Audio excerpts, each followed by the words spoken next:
Hi, I'm Gord Colson from the Rebel Jesus Band, and this is the Rebel Jesus News. Why Rebel Jesus? Well, Jesus was a rebel, wasn't he? We think about it, hanging out with some of the offscouring of society, tax collectors, prostitutes, lepers. He really got the powers that be upset at him. He always told the truth. He pointed out their hypocrisy, and he told them what they needed to do in order to please God, and they didn't really want to hear it. And so in the end, they executed him because they saw him as a threat to their power. So Jesus really was a rebel, and that's why we're calling this the Rebel Jesus News, in honor of him and his controversial nature. Some of my background: I've been in IT all my life, developing software systems, leading teams, and so on. I've also been a student of the Bible most of my adult life. I've delved into biblical prophecy in a lot of detail some years ago, and then put it on the shelf. Well, lately I've brought that out again, had another look at it. Why? Well, look around. Climate change is accelerating. We've lost about 60% of our species, and I believe we're losing them at about 200 per day right now. Our political leaders seem powerless to be able to do anything about the problems, the massive problems in the world. Wars are breaking out all over the place. Earthquakes, floods, fires. All these things are causing a great deal of fear and trepidation across the planet.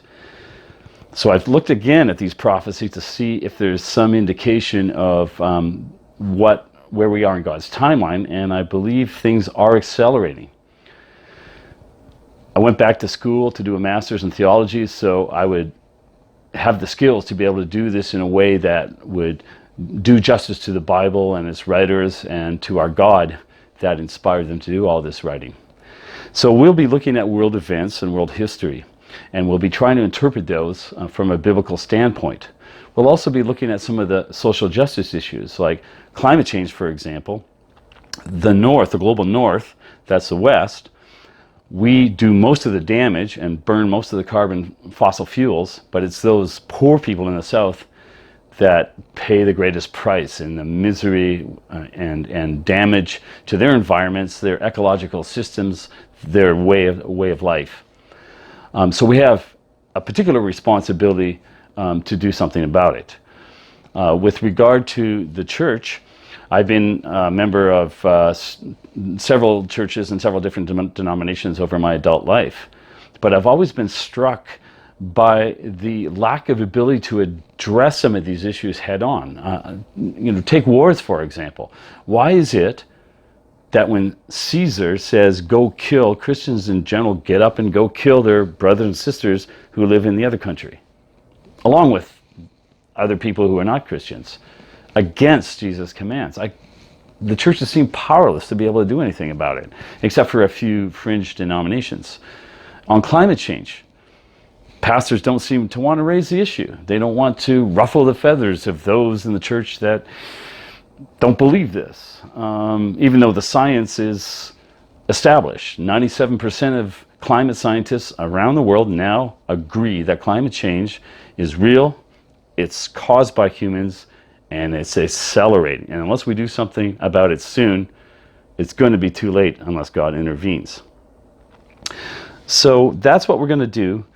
We're going to be making these videos. I'm also going to be writing some blogs along with the videos to provide more detailed information.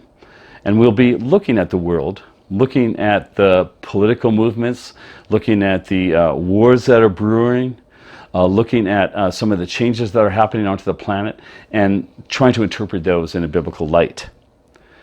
Most importantly, we're going to give you some suggestions to Christians on what they can do about it, and how they can be thinking about these things and acting on them. So that's the overview. That's what we're going to try to do with the Rebel Jesus News. So please come back and see if there's some new material. Please like and subscribe to us and share this video if you found it useful. And I'm really excited. I'm looking forward to some dialogue with you and exploring some of these things in a lot more depth. Thank you, and God bless.